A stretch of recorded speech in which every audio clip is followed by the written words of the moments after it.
Donc on est toujours à la Caribbean One Festival. Donc on reçoit le parrain de cet événement, Monsieur Claudiciard. Bonsoir monsieur. Bonsoir, merci Ingrid de me recevoir. Salut la famille.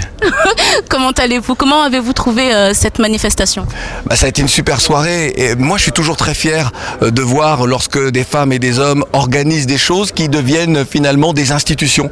Et c'est vrai que chaque année on se retrouve ici dans la salle Equinox, donc dans le 15e arrondissement à Paris. Et c'est vrai que c'est devenu un vrai rendez-vous. Moi je suis très fier parce que c'est toujours une réussite et lorsque les victoires des uns sont les victoires de tous et voilà, c'est une belle réussite. Moi je suis très fier. Je dis toujours lorsque je vois les petites sœurs et les petits frères réaliser des choses, bravo, respect. C'est comme ça que l'on construit une communauté.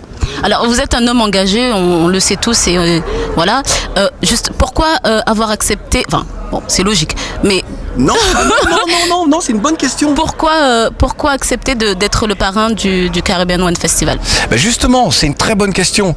J'ai accepté parce que j'ai beaucoup de respect pour le travail fait par Malika, mais également par Ludo, par toute l'équipe vraiment du festival. J'ai beaucoup de respect et lorsqu'ils m'ont proposé d'être le parrain, moi je l'ai vécu comme un honneur que l'on me faisait. Encore une fois, pour moi, il n'y a pas de hiérarchie. Les gens qui font des choses méritent d'être honorés par nos présences, mais la présence de tous les spectateurs qui sont là. Donc non, pour moi c'était une évidence. C'était une évidence, elle me le propose, je lui ai dit merci ma Malika et je suis là. Alors on sait ce qui se passe en ce moment chez Tropic FM. Je vous fais part de tout mon soutien par rapport à cette histoire. On espère sincèrement que les choses vont se rétablir et que vous allez retrouver votre place au sein de votre entreprise. Est-ce que vous pouvez dire un petit mot par rapport à ça? Juste dire que c'est à la fois une histoire très banale, celle d'une trahison, d'une personne, enfin deux personnes que j'ai mis avec moi dans ce projet, à qui j'ai demandé de travailler avec moi. La première personne est restée fidèle et reste à sa place, et l'autre, parce que vous lui avez fait confiance, un excès de confiance, vous a trahi. Et donc j'ai effectivement été trahi. C'est quelqu'un qui était un financier dans l'affaire et qui aujourd'hui se dit l'affaire est trop belle donc je veux tout garder pour moi. J'ai ma fille qui est le plus gros salaire de la société, la seule cadre de la société. J'ai une femme qui était là pendant que je suis parti à la délégation, qui était là juste pour faire l'intérim de la gérance, mais qui ne travaille pas à la radio, mais qui touche pourtant un salaire à la radio. Enfin, tout est prouvé. On est aujourd'hui sur un aspect judiciaire de l'affaire et c'est très lourd. Et voilà, donc ça se réglera, mais dans le même temps, on négocie. Malheureusement, on lui a proposé plusieurs millions d'euros il y a quelques jours. Il a refusé. Donc on est dans la duperie, dans la tromperie. Mais voilà, moi je suis un guerrier. Je suis quelqu'un, je sais que je suis dans la vérité. Je sais que je ne triche pas. Et j'ai en face de moi quelqu'un qui se comporte mal, qui est un traître, très clairement. Mais ça fait partie du monde, de la vie des sociétés. Mais je crois qu'on peut mettre un peu de moralité, un peu de respect, un peu aussi de prise de conscience de ce qu'est cette communauté. Je parlais tout à l'heure de construction. Notre communauté est en train de se construire. Elle a besoin de ça. Et vous avez des gens qui, alors parce qu'ils ne sont pas de cette communauté, mais ne comprennent pas ce que nous faisons chaque jour en créant du lien entre les uns et les autres, en aidant. Il y a des gens comme Malika et Ludo lorsqu'ils créent une manifestation en étant derrière eux, parce que encore une fois, je me répète, mais chaque victoire d'un membre de notre communauté, c'est une victoire pour tout le monde. Et malheureusement, lorsque vous avez affaire à des affairistes qui ne comprennent pas ça, on en arrive là. Mais moi, je vais jusqu'au bout. Je suis un guerrier. Je suis un militant, je suis un enfant de cette communauté, tout le monde sait que depuis l'âge de 17 ans, moi je milite, voilà, j'ai fait des choses et je continuerai à les faire. Et donc, on sauvera notre radio.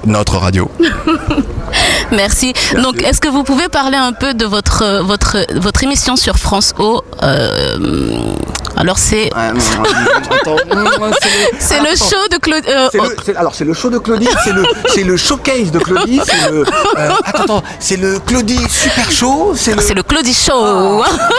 Merci Ingrid, j'ai eu peur. Non, je vous suis, je suis vraiment derrière vous. Enfin, je vous suis depuis MFM en Guadeloupe. Enfin, voilà, je suis à fond avec vous, voilà. Non, mais c'est une émission géniale parce que on rêvait depuis un petit bout de temps de faire ce programme-là. Alors ce que je dis c'est l'équipe de ma boîte de production qui s'appelle RTT. ça ne veut pas dire ce que ça veut dire. RTT veut dire regarde ta télé. Et depuis 2004, nous on fait aussi bien de grosses productions en Afrique ou de la production ici en France. Parfois je présente et à d'autres moments je ne présente pas.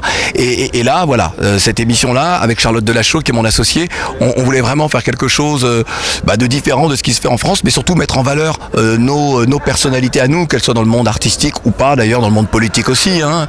Et là, sur le Claudie Show, donc on est diffusé sur France O, diffusé également sur TV5 dans le monde, diffusé sur d'autres chaînes nationales et privées en Afrique. Enfin voilà, c'est une belle aventure et on est heureux de voir les invités venir sur le plateau, être heureux de voir un décor comme ça et de voir un public et de... Oui, parce qu'il y a eu du changement comparé à la première saison. Là, on a un plus grand plateau. Il est plus moderne, on va dire. Il ressemble plus au plateau d'Arthur, pour ne pas nommer. Je comprends pas. Attends, il n'y a pas qu'Arthur dans la vie, non. Alors c'est vraiment un plateau qui ressemble au show, au Late Show américain. Hein. C'est vraiment ça l'idée. Non, mais c'est vrai. Parce que ça veut dire que l'émission marche bien.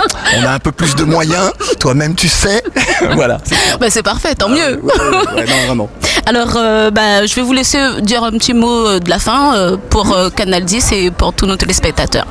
Canal 10, quoi qu'il arrive, c'est ma chaîne. Mais c'est vraiment, lorsque je viens au pays, j'aime regarder Canal 10 ou alors je vais sur le net pour regarder ce qui se passe au pays et j'ai vraiment envie de vous dire, à vous qui regardez la chaîne également, vous dire que c'est la chaîne du peuple, c'est la chaîne proche des gens et ça c'est important. Toi-même tu sais. Et puis n'oubliez pas, s'unir pour bâtir, c'est grandir ensemble et on est déjà grand. Yes.